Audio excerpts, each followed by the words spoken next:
자, 구제금융 위기를 겪고 있는 그리스. 요즘 이 그리스 사태를 보면서 1997년 외환 위기를 겪었던 때를 떠올리시는 분들이 많습니다. 자, 이때 IMF가 우리에게 돈을 빌려주면서 굉장히 많은 고통을 요구했었죠.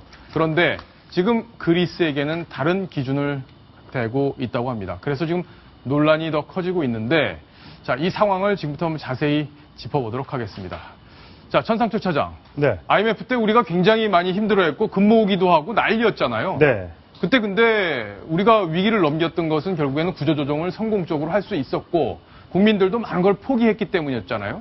그때 금리가 사실 20%까지 치솟고, 물론 돈 있는 분들에게는 높은 금리가 유리했겠지만 대출이 많은 일반 서민들에게는 굉장히 힘들었었던 때로 기억이 됩니다. 예. 저도 그때 대학을 졸업해서 취업도 잘 안 되고 있는 사람도 내보낼 정도였으니까 새로 직장을 잡는 저 같은 젊은 대학생, 이제 사회 초년병들한테 굉장히 힘들었던 시기고요.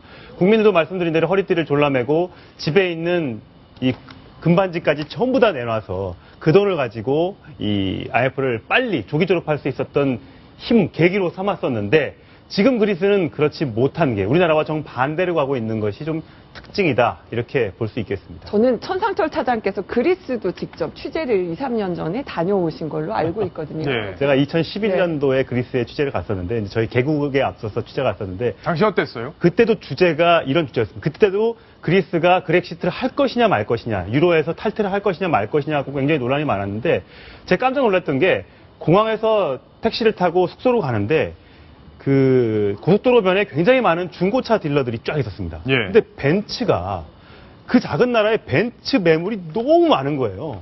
그래서 이 작은 나라에 어떻게 이렇게 돈이 많아서 벤츠를 저렇게 중고차로 사고 팝니까? 라고 도와주시는 분한테 물어봤더니, 이 그리스가 유로존에 가입하면서 많은 지원을 받았는데, 다른 나라로부터 지원을 받았는데, 예. 농업을 하라. 그러니까 올리브 나무를 심어서 그 용도로 돈을 빌려줬는데, 이 농사꾼들이 농사를 안 짓고 전부 다 벤츠를 샀다. 아, 그래요? 그래서 그 벤츠를 샀는데 운영 펑펑 쓴 거죠. 그러니까 누가 감시 감독도 제대로 안 하고 감시 있었던 감독이 안 거네요. 됐던 돈이 그런 식으로 새나간 거네요. 그런 식으로 새나갔던 거죠. 예. 그래서 결국 돈을 갚지 못하고 막 금리가 올라가고 그러니까 그걸 전부 다 싼 값에 매물로 내놓아서, 그리스가 이래서 어려워졌구나, 그때 그걸 느낄 수 있었습니다. 그랬군요. 자, 지금부터는 또 자세히 그리스 상황을 신치영 동아일보 경제부 차장과 함께 알아봐야 될 텐데 오늘 좀 지각을 하셨습니다. 네. 자, 지금 오늘 유럽들 정상들 또 뭐 회의가 있었죠? 네, 그렇습니다. 결론이 안 났습니까, 오늘도? 오늘 유로존 정상회의와 재무장관 회의가 브뤼셀에서 열려서 그리스 문제를 논의하기로 돼 있었습니다. 예. 그래서 오늘 전 세계 이목이 집중이 됐었는데요. 과연 양측이 어떻게 협상을 끝낼 것이냐. 그런데 오늘 아무런 결론도 내리지 못했습니다. 그 이유는 그리스 쪽에서 협상안을 가져오지 않았습니다. 빈손으로 왔어요? 그렇습니다. 예. 치프라스 총리가 정상회의에 참석해서 달랑 한 얘기라고는 앞으로 4, 5개월 동안 단기 자금을 좀 빌려줬으면 좋겠다. 예. 그리고 그 후에는 구제금융을 조금 더 달라라는 얘기만 하고 어떤 조건을 이행을 할지에 대한 협상안을 가져오지 않아서 다른 정상들로부터 크게 반발을 샀습니다. 그래요? 그럼 이제 어떻게 가는 거예요? 그냥 계속 돈 빌려달라는 얘기만 하고 우리가 뭘 고통 감내를 어떻게 하겠다라는 계획은 없이 그냥 돈만 빌려달라? 네, 그렇습니다. 예. 지금 아마 화면에 나오는 게 이 유로존 재무장관 회의에서 그리스 재무장관이 예. 가져온 그 메모지인 것 같은데요. 메모지요. 예, 재무장관들은 아마 그리스 쪽에서 이렇게 그럴듯한 문서로 된 협상안을 가져오기를 기대를 했을 텐데요. 저 메모지가 호텔 메모지에다가 저렇게 볼펜으로 끄적거려서 예. 몇 마디 적어서 가져온 걸 내밀어서 다른 재무장관들이 굉장히 당황했다고 합니다. 저런 나라를 왜 유로존에 넣어가지고 독일, 프랑스는 속을 끓고 있는지. 네. 만약에 우리가 경제적 연맹을 맺고 있는 나라 중에 저런 곳이 있었다면 우리 국민들도 상당히 분개했을 것 같아요. 그랬을 걸로 보입니다. 예. 저렇게 그러면 궁금한 점이 그리스가 왜 저렇게 배짱을 튕기고 있느냐 하는 게 되게 궁금하지 않습니까? 예, 맞습니다. 몇 차례 말씀을 드렸지만 독일이나 프랑스나 유로존의 붕괴를 원하지 않는다 이런 점을 잘 알고 있습니다. 그 점을 계속 이용을 하고 있는 것 같고요. 자기네들을 붙들어두기 위해서 자기네들의 요구안을 받아들일 수밖에 없을 것이다, 독일이. 이렇게 아마 생각하는 것 같습니다. 예. 결과적으로는 어떻게 될까요? 그러면. 지금 현재 돌아가는 모양새를 보면은요, 그리스의 전략이 먹히고 있는 듯한 이런 그러네요. 생각이 듭니다. 잠시 후에 다시 자세하게 말씀을 드리겠지만, 그리스 쪽에 그리스가 승기를 잡았다 이렇게 분석하는 사람들이 많습니다. 왜 그런 거죠?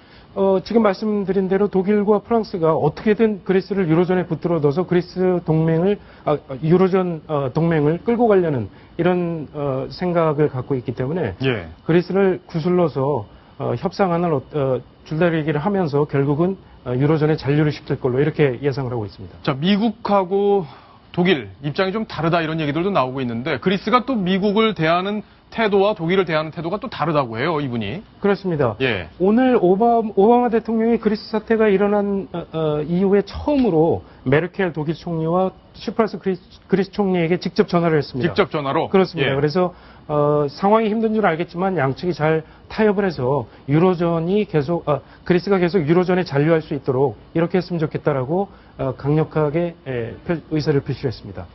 근데 결과적으로 그렇게 해주는 게 우리 국가 경제에도 도움이 좀 되는 거 아닌가요? 어떻습니까? 한국 경제 말씀하시는 예. 거죠. 아무래도 그리스가 지금 국제 경제적으로 굉장히 큰 불안 요인이 되고 있기 때문에 실물 경제로나 또는 금융 시스템으로나 예. 그리스가 계속 유로존에 잔류하면서 경제가 빨리 안정이 돼야 우리나라 경제도 안정이 된다고 볼 수 있겠습니다. 그러니까 좀 얄밉긴 하지만 어쨌든 우리 입장에서만 생각을 해본다면은 미국도 아마 독일도 그런 입장이 반영이 돼서 그런 것 그런 얘기를 같습니다. 하는 게 아닌가 싶은데 어쨌든 새로운 협상이 잘 마무리가 되고 양보도 좀 하고 해서 정리가 좀 됐으면 좋겠는데 네. 좀 의아한 게 있어요. 오늘 조간의 신문에도 보도가 됐는데 IMF가 이제 구제금융을 그리스에도 하는 거 아닙니까? 그렇습니다. 근데 우리한테 할 때는 뭐 엄청난 고통을 요구했었어요. 네, 그렇습니다. 정말 감당하기 힘들 정도의 고통을 요구했고 그 바람에 재계서열 2위였던 대우그룹이 공중분해되지 않았습니까? 그렇습니다. 지금 한국과 그리스 국가부도 위기를 비교한 그래픽이 나가고 있는데요. 예.